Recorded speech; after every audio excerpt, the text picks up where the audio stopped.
Good evening, this is News.PH, but it's not politics as usual. I'm Pia Hontiveros. Rice smuggling and climate change. Do these two issues go together?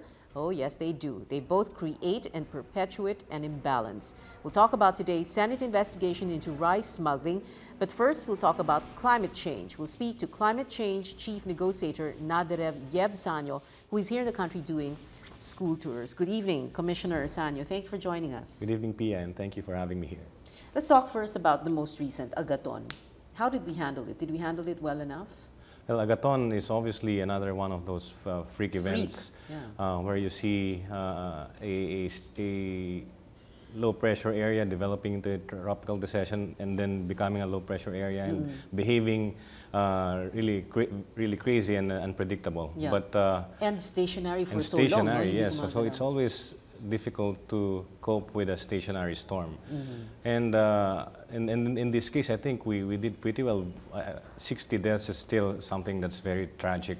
But we saw many of the local disaster risk reduction and management councils assemble and convene, and all of those operations to evacuate people to safety had been done. And I think the experience with Yolanda brought that sense of urgency. Yeah, a little bit more paranoid. I would think so as well. Yeah. So it was to your satisfaction. I can't say that we can ever be satisfied. For me, one single death from a storm is extreme and unacceptable. And it was just, what was it, signal number 1? Was it signal number 1? Yes, yes, no? there was a signal number 2, in fact, with the highest signal in certain areas of Mindanao. Yeah, a freak storm because Butuan City, for example, I don't even remember that it had ever flooded there.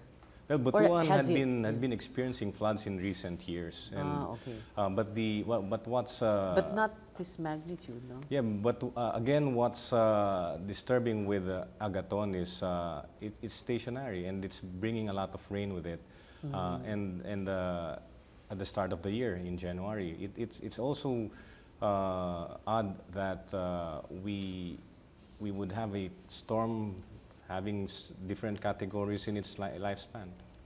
Okay, but this isn't something that we weren't really prepared for, because I remember after Yolanda, everybody was saying that we should expect even more abnormal weather, right? I mean, well, it's not like we didn't know that. Well, weather has always been unpredictable in a huge way. That's why it changes every minute, it changes every hour. But what we see in terms of extreme weather events, I think climate change has a footprint, or a fingerprint on each and every weather event that we have. Why did you correct yourself? A fingerprint, a footprint? Well, a fingerprint mainly is when you relate it to, for instance, a crime. Fingerprint would be where you see evidence that someone had a hand in something. So I corrected myself in that context. But you know, when it's climate change and weird weather, sometimes we contribute. So baka accurate din yung fingerprint. Footprint, you mean? Yes. Footprint. Yes, absolutely. Climate change is all about the carbon footprint of the whole world. The more carbon we put out there in the atmosphere, it drives the speed limits of typhoons higher, and every single event that you see is when it's freaky. Of course, you tend to associate with a chaotic climate system. Well, sorry, what I meant was accurate din ang paggamit ng fingerprint. Absolutely. Because if it's a crime or there is human intervention, and which is the case in climate change, di ba? That's right. Yolanda, of course, you've talked so long about it for forever, no? But what for you are the key considerations for rebuilding? For rebuilding, it is the same considerations that we need in order to foster real development. Addressing climate change is a development issue. If we cannot even address poverty or other basic development issues, then we can't even talk about coping with climate change. Because climate change risk is not really merely about the strength of typhoons or the length of droughts, but it's about the socioeconomic status of people, the vulnerability, the kind of governance we have. If we eliminate corruption, then we have a fighting chance. So all of these things must be done, and it is all about pursuing real sustainable growth and development. You're talking about transparency also. Transparency Good governance. and a serious, massive societal and economic transformation. Wow. Not business as usual. But Hindi na pwede yung dating gawin. Okay, but do you see that we are headed in that direction? Not business as usual, or are we just I hope I had a crystal ball to be able to say that, but my belief has been that climate change is something that will transform society whether we like it or not. Because otherwise, if we don't step up to the plate and do what we need to do and become a better nation or become a better society because of this, I'm afraid it would be very challenging for us to even talk about a future for a country like ours. Many island nations are disappearing because of sea level rise. And we will have to contend with the same difficulties. We have so many, thousands of islands in our archipelago will disappear because of increasing sea levels. And that is something we need to prepare. Climate change is a long-term issue, a long-term problem that we must come to terms with because all of the actions we take today will determine what kind of future we have. Was that what you had in mind when on January 14? It was very interesting. January 14, I noticed ang ingay mo sa Twitter. Ingay in a positive sense, no? Ang dami mong tinitweet. For example, you said, and I quote, "Since the 1970s, humanity has been in ecological overshoot, meaning that annual demand in ecosystems exceed what the Earth is able to provide." That's one. Another one, you said, "If trends follow even more moderate projections, humanity would require the resources of almost 3 Earths by 2050. And another one, you said, "When the planet's life support systems crash, we cannot simply paint or make another planet." And the last one that and this was interesting because you were tweeting it sunod-sunod, no? Sabi mo, "We will be consuming the equivalent of 2 planets by 2030 with more people living less than full human lives." And then you added, "The rich will be safe." Yeah, this is all based also on a commissioned study by the Climate Change Commission. We came up with a report last year. We released it. It's the Ecological Footprint Report. It shows that at the global level, the consumption of humanity as well as the way we generate waste show that our footprint has been double, will become double of the biological capacity of the planet by 2030. The story is the same in the Philippines. In that study, which was very sobering for us, we found that the Philippine footprint, the way we consume and the way we generate waste, is double what nature has budgeted for us. So that is alarming. And we went on further to calculate the figures for Metro Manila and the region around Laguna Lake. What we found was that we need the area 30 times of Metro Manila to provide for the consumption of Metro Manila and absorb its waste. So Metro Manila is basically a ticking time bomb. So we have that scenario painted for us. When you say 30 times, we need a Metro Manila 30 times, the area of Metro Manila 30 times. Well, can you be more graphic even?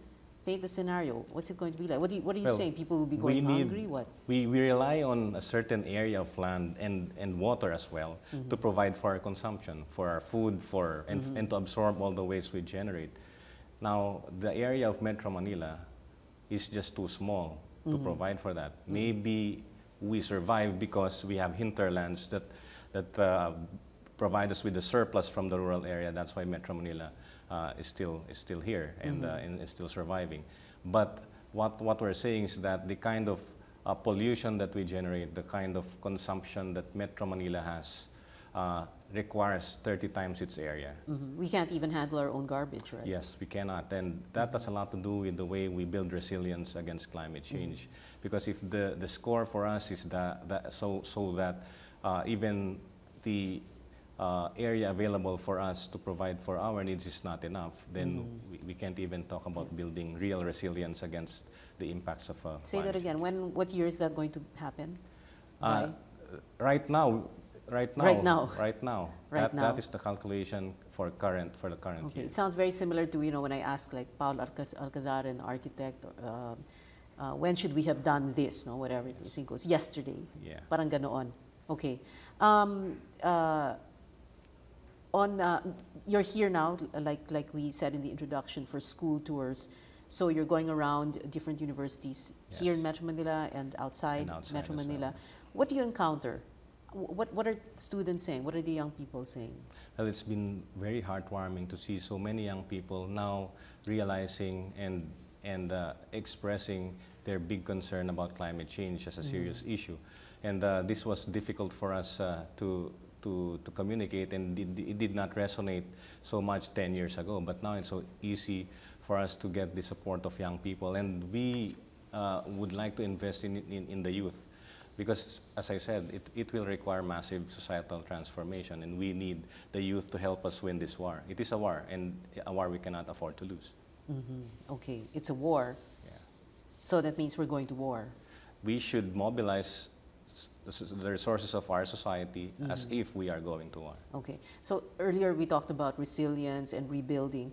Resilience and rebuilding doesn't just mean rebuilding, building strong structures, building away from no-build zones, but we're talking about sustainability. This is not just like physical. This has to be taken as an opportunity for us to address even the gap between the rich and the poor. As long as you have more poor people, then you have a lesser fighting chance against climate impacts. Well, who's going to lead this? Who's going to lead us into war? Who's supposed to do that?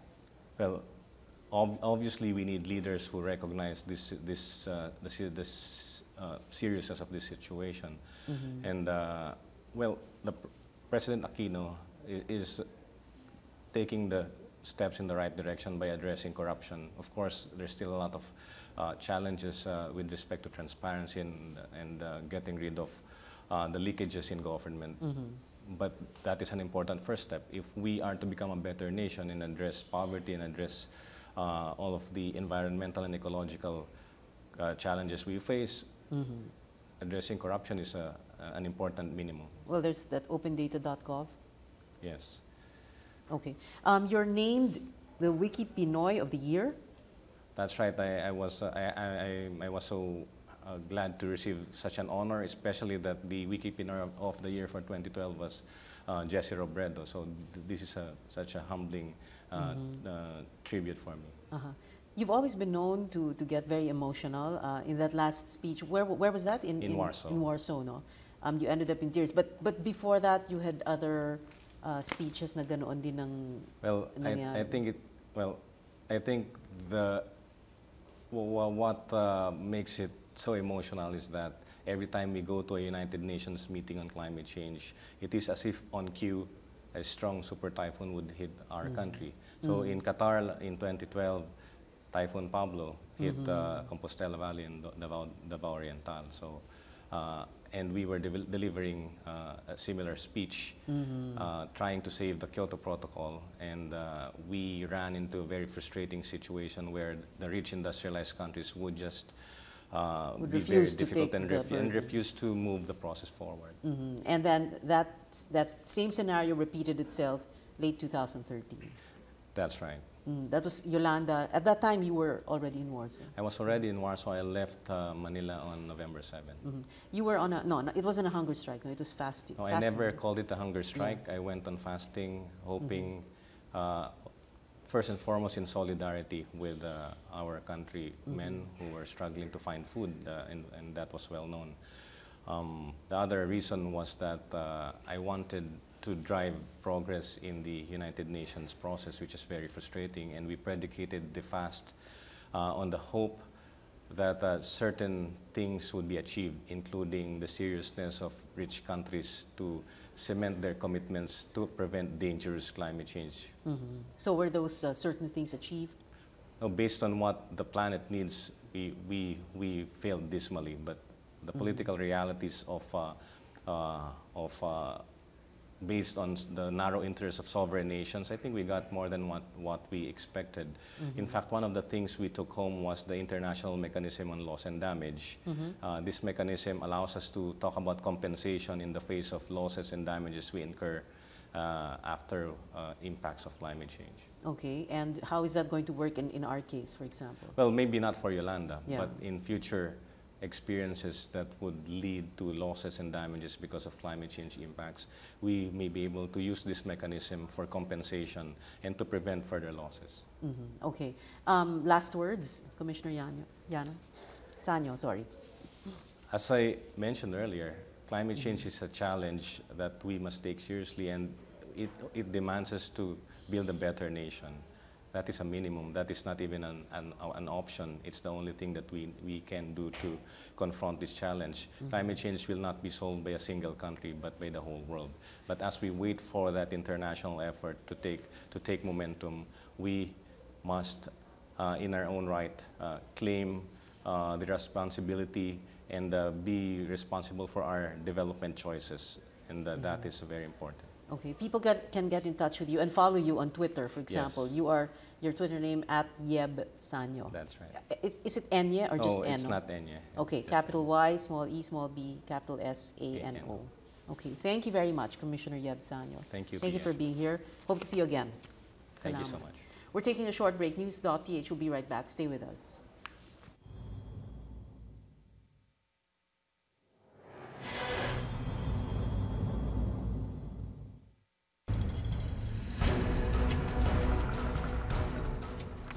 Welcome back. You're still watching News.PH on the Solar News channel. I'm Pia Hontiveros. In this second part of the show, we'll talk about rice smuggling. Our guest, Jesus Aranza, he's the president of the Federation of Philippine Industries, and Senator Cynthia Villar is going to join us by telephone. Also, we're expecting by phone. At first, he had confirmed to be here in the studio, Ernesto Ordonez. But we'll talk to him in a little while. Senator Villar, good evening. Senator Villar. Ma'am? Senator Villar? Right, I think we have a little bit of a problem. We're going to get her back in a little while. Let's speak first to Mr. Jesus Aranza of the Philippine Federation Industry. Sir, can you tell us first how you got entangled in this controversy? Of course, wala po kayong kinalaman sa rice trading, rice smuggling, nothing whatsoever. I have nothing to do with rice, because my role is anti-smuggling of finished products like industrial products, steel bars, ceramic tiles, crude coconut oil, and so on and so forth.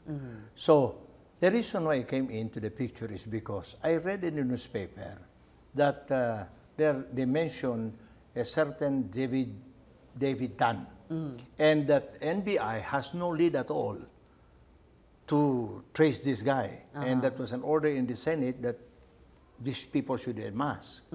So I remember that in 2005, I had occasion to have a dialogue with some scrap dealers. Itong scrap dealers told me that somebody from their group exported scrap metal, but what arrived in India were all basura and used tires. No?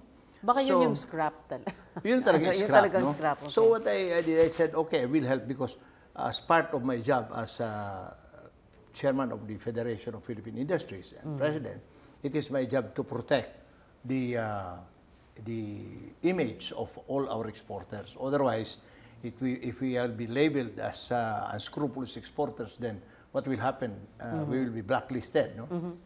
So I did. And so, sir, this was back in 2005, 2005. right? Yes, okay. And so when we mentioned that in a program, and radio program with Senator Enrile, so we mentioned the name. So this guy filed a libel case against me. This guy meaning Davidson Bangayan. Okay. But but the case was dismissed by the Fiscal's Office of Manila. So the issue now is that during that time, these Singaporean companies who bought the scrap from him filed a case against this guy. And in the complaint filed by the Singaporean, they stated that the defendant here is in the person of Davidson Bangayan, also known as David Tan. Okay. So, but at that time, since it was served on him, so he did not even refute the issue that he is not using David Tan. Then later on, I noticed that his address in his calling card is the same as the address when he filed also a case against us on libel. And mayroong lumabas sa newspaper in 2011, this time, no? About him being traced as part of the rice smuggling. Ang newspaper yan. So sabi ko, if 2011 says that he is David Chombangayan, and that is also true in 2005, sabi ko, this must be the same person. Okay. Sir, sandali lang po. Please hold that thought. But, you know, it's so uncanny because the past always comes back to haunt us. But we'll talk first to Senator Cynthia Villar. She's joining us now on the phone. Senator Villar, good evening, ma'am. Good evening, Pia, and good evening sa ating mga viewers ng Solar News. Ma'am, can you tell us what would you say was the committee's major findings today? At least, napaamin natin si Mr. Davidson Bangayan at saka si Mr. David Colim na sila ay involved in rice trading. Kasi dati hindi nila inaamin yan kasi hindi direct ang kanilang connection. But ngayon inamin na nila and we have traced the connection. Okay. When you questioned Davidson Bangayan earlier today, ma'am, you started by asking him to confirm whether he knew certain people like Mary Joyce Lim, Will C., Michael Lim, Rafael Bel Surto, Maria Cristina Bangayan, Benson, Susana Bangayan, and all these companies. No, why did you need to do that? What were you trying to do? What groundwork were you trying to come up with? Kasi po, these people are the ones involved in rice trading. And sinabi po nung mga witnesses, yung mga tinawag ng committee nung last Congress, na yung si Joyce Lim at saka si Willie C., yun yung kanilang mga broker. At na-trace natin na si Willie C. at saka si Joyce Lim ay empleyado ni David Bangayan. Kaya very important na tanungin natin kung kilala niya para kung magsabi siya ng totoo, umamin na siya. Ngayon kung hindi siya magsabi ng totoo, nakalista naman po na na-trace na natin yung paper trail na talagang empleyado niya sa kumpanya niya. So finally, inamin niya na siya is involved in rice trading. Oo. At na-confirm din niya, nakilala niya lahat ng mga ito. He also confirmed the companies, right? Yes, oo. Yeah. Kasi wala nang choice, naandun na eh. Very naandun clear. na. Tsaka naandun na talaga sa papers ng company and yun ang mga directors at merong nagsabi na empleyado yung mga tao na yun sa kanyang kumpanya. Okay. At saka siyempre talagang mako-confirm niya yon because nandiyan na rin yung PowerPoint nyo. But anyway, ma'am, okay, marami siyang sinasabi. Sabi niya, ang ginagawa daw niya a joint venture. Meron din siyang binabanggit na consolidation, na sabi niya industry practice. Itong minimum access volume. It all sounds legitimate. Sounds legitimate. Siyempre, sasabihin niya, legitimate yan. What can you say, di ba? Yes. But it's for the court to decide whether that's legitimate. For me, that's not. Kasi sinasabi ng mga lawyer that if you apply for an import permit, dapat ikaw. Hindi ka financier nung mga nag-a-apply sa import permit. Parang hindi transparent yon at hindi ka nagsabi ng totoo. So, miski ang DOJ, sinasabi nila that this is not the right thing. This is illegal. So, pwede from his point of view, siyempre yun ang sasabihin niya, but it's for the court to decide if what he's doing is legal or not. Justice Secretary Laila De Lima brought with her 2 affidavits that she said were executed by some farmers groups representatives, and she narrated kung ano yung laman ng mga affidavits na yon, where she detailed yung mga itong alleged modus operandi, etc. Would you say those affidavits are foolproof or proof that the man is a smuggler? How significant are these affidavits? Yung mga affidavit describe what's the system or the modus operandi, and from our studies also based on previous investigation, that is the modus operandi. There is a company or a farmers cooperative who will apply for import permit, And may broker na siya magsusupply ng pera, lahat ng pangangailangan. In return, that farmers cooperative will get a definite amount for doing that, parang bayad sa kanya. But really, the importer is the financier. In this case, David Bangayan and David Golin. Okay. Ma'am, would you say he is the biggest or one of the biggest rice importers? Earlier again during the hearing, merong mga numbers that Senate President Rulon got out of customs. For example, of the 1,800 plus container vans that are still there, 350 daw sa kumpanya ni Davidson Bangayan.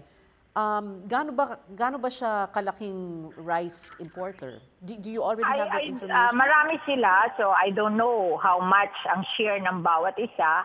But as a total, ang sinasabi ng report, kasi ngayon may nakukuha na nila yung report abroad, yung industry, how much they are sending rice to the Philippines, exporting rice to the Philippines.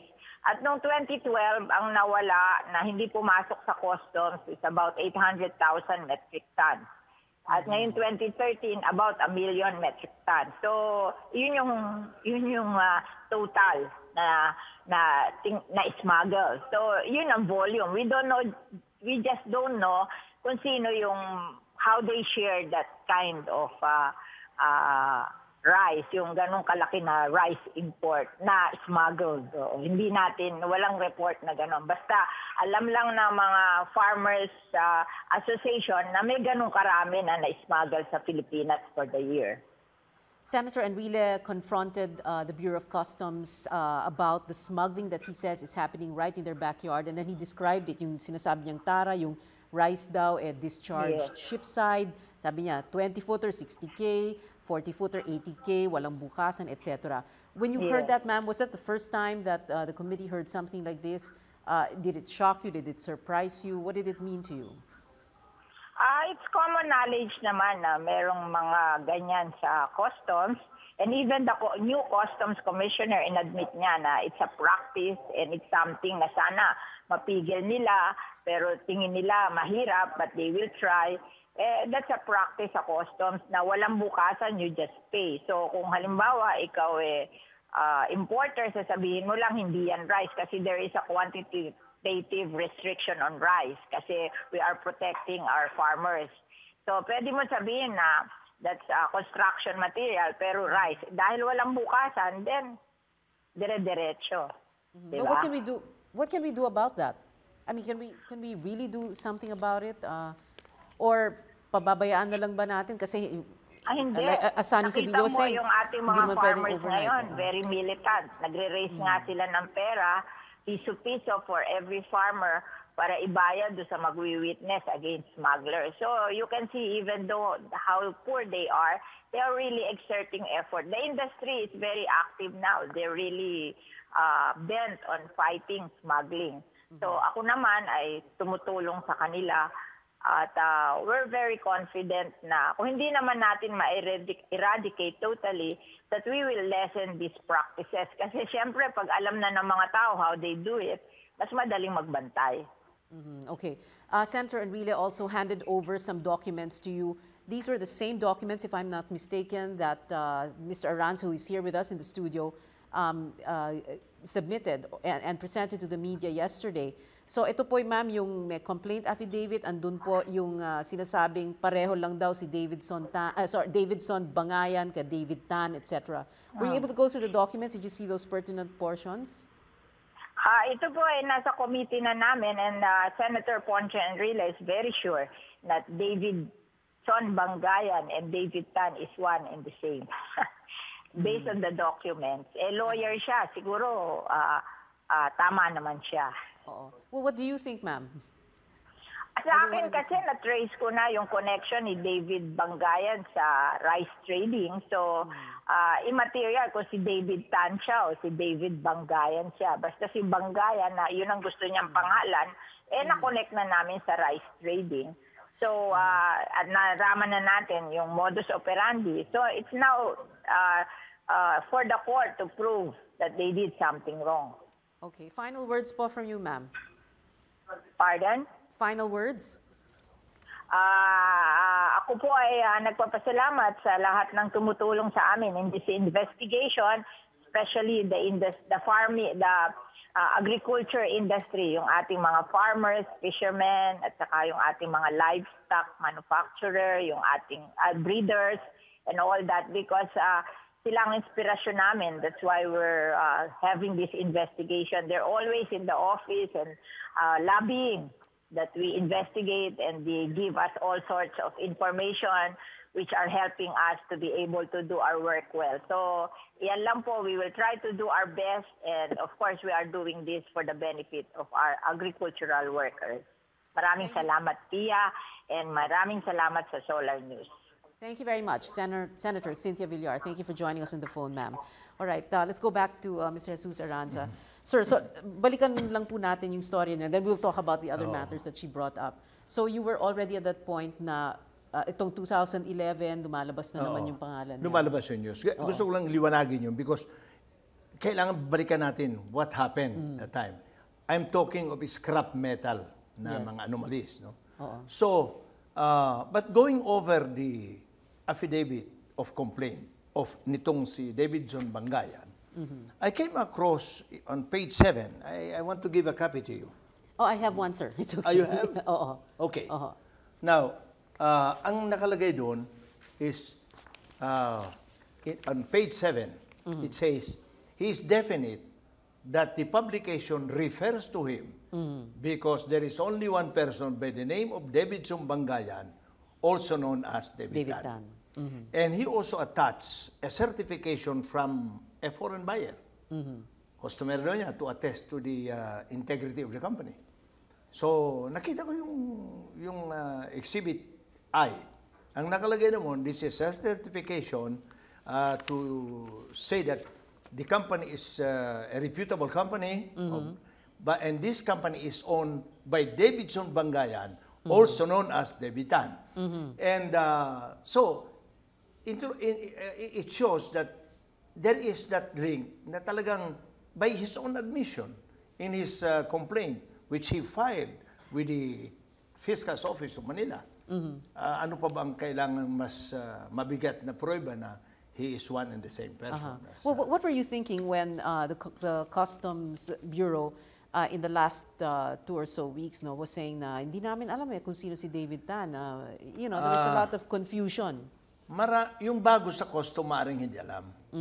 Pero yung dati sa custom, kilala yan. Okay. Kilala yung sino? Si Davidson Bangayan at saka David alias David Tan. Kasi in the still, remember, no? All this in his own affidavit, in the case filed by the Singaporean against him, they all mention about Davidson Bangayan, also known as David Tan. Now, from that time, 2005, to date, until last year, he never refuted the fact that he is not David Tan. It is only when the Senate nagkaroon ng hearing and the David Tan name surfaced, siyempre, ba't pa ako i-associate dun sa pangalang meron na palang issue sa rice? No? So the issue na my role is, I'm not accusing anyone of anything. I just came out in the open to show that indeed, Davidson Bangayan and David Tan are one in the same person. And I think we have done that already. So the issue now is to link Davidson Bangayan or David Tan, since David Tan was mentioned in the Senate hearing, to the rice smuggling. Okay. Although Senator Villar, but Senator Villar was saying, yes, it doesn't matter. Kahit na anong gusto niyang pangalan, na-link na niya ang Davidson Bangayan sa rice supposed to be smuggling. No? So, and marami pang ibang mga documents like addresses. No? Talagang yung address sa mga kumpanya, iisa eh. But alam mo, when you answer questions in the Senate or in any investigation, and you are doing it straightforward, hindi ka kukonsult sa abogado, why should I consult a lawyer? Like for instance, the other guy was asked, ano bang trabaho ng wife mo? Do I have to say, I will consult my lawyer to know what's the job of my wife, what's the business? It's so obvious. Kaya sabi ko, bibiro ako, the apparent is more obvious now. Okay. Sir, we'll speak first to Ernesto Ordonez. He's on the line already. Sir, how should I? Mr. Ordonez, can you hear us? Pia. Yes, good evening. Good evening, sir. Okay. Sir, well, you were at the Senate hearing this morning that lasted till early afternoon, so I'm sure you heard Secretary De Lima's testimony where she detailed the alleged smuggling modus operandi, and she was reading off of 2 affidavits. What did you think? Do these things happen? Definitely they happen. Allianz Agriculture has been at this for the last 10 years, and this is the most serious breach because for the first time we commend customs. They caught 2,000 containers, and now as we speak, they're releasing the seized rice shipments because they're going on the fact that the court has said these are not smuggled. So all this finding out who Tan or who the smuggler is moot and academic if all the smuggled shipments are being released anyway. So we, the farmers, are concerned because while this is happening, the shipments are going out. So we requested that the more important than finding out who the smuggler is stopping the release of the shipments, which is ongoing, not because of customs, but because of 3 court injunctions by 3 separate judges who say these are not smuggled at all. It's going on right now, sir? Yes, release? It's going on right now because there are 3 court injunctions that tell customs they must release the seized shipments. Okay. You also heard what Senator Enrile was saying when he was questioning the Customs Bureau officials. He was saying rice discharged shipside kapag 20-footer, 60K, 40-footer, 80K, etc. Walang bukasan, etc. Does that happen as far as you know? I will tell you how much I know. I know exactly how much of that is happening. It's 808,000 tons. How did I get that? I got the reported exports from the other countries here, and I got the report of customs receiving it, and the balance has disappeared. So the answer to that is 808,000 tons in 2013. Okay. There were several terms that were used in the Senate hearing this morning, and Davidson Bangayan kept saying them. For one, he said he would use the term joint venture, consolidation, minimum access volume. It all sounds legitimate. I asked that of Senator Cynthia Villar earlier, and she was saying that, well, of course, he's not going to say na illegal yung ginagawa niya. But what are all these? Itong joint venture, consolidation, minimum access volume. Well, first of all, if you look at the law, it states that they are not supposed to fund poor farmers, that the poor farmers are supposed to find other sources of credit, not just financiers. So obviously, these cooperatives which do not have the capability are violating the law because it's clear that they are saying that these cooperatives are too poor to import. Therefore, whether you call it joint venture or financier, it does not follow the law. And this is very bad because we heard testimony that in 2 cases, while the farmers' names are being used, they're left holding the bag and they get nothing. So it's double jeopardy. The first one is they're not following the law. They're financing people who should get their financing from the government or other sources. And secondly, they're leaving these people holding the bag by not even delivering what they say they would deliver. So this is very cruel, and the farmers object strongly to this. So we applaud the hearing.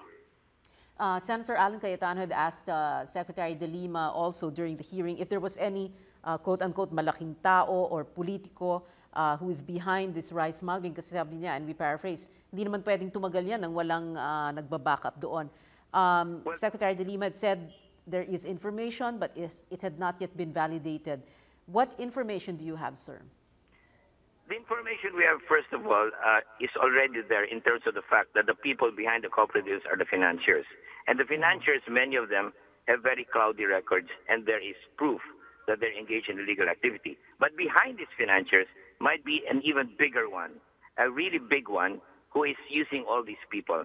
As in prior administrations, you may have a few soldiers, but you still have a king.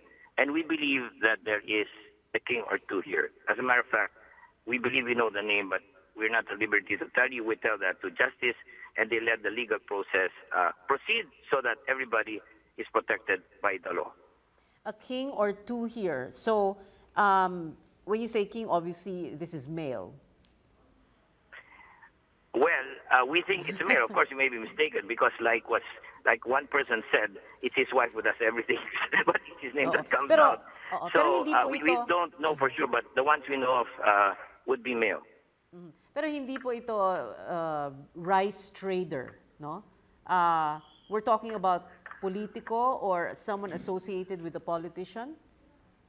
Well, the one we know of is not a rice trader, but the one we know of, but we must let the wheels of justice proceed with due process. The one we know of is engaged in corrupt activities. If rice smuggling is the one that will give him the money he needs, that's what he does. But the one you know of is definitely not a rice trader. And in many cases, the people behind these nefarious activities are not mere rice traders. They are people who maneuver whatever they can through their powers and connections so that they get the money. And the rice traders are their lieutenants, and the poor farmers are the unwilling and ignorant pawns. During the hearing, much of it was about who Davidson Bangayan was in relation to, or AKA David Tan. What do you know, sir? Could you repeat the question, please? Davidson Bangayan and David Tan, the whole hearing, half the hearing was about if they are one and the same person. What do you know about these two names? Well, our information is that they are the same person. However, we would like the legal process to verify that for sure. But we farmers believe that that's important, but more important is to stop the smuggled shipments from going out. And frankly, we believe that happened today because they said that perhaps the ones who should decide whether it goes out or not is not the court. And we have proof that the court has not done its job. As a matter of fact, we have two cases, one in the Ombudsman, one in the Supreme Court, because we call it gross negligence and gross ignorance of the law. And we do it with legal people of the highest caliber.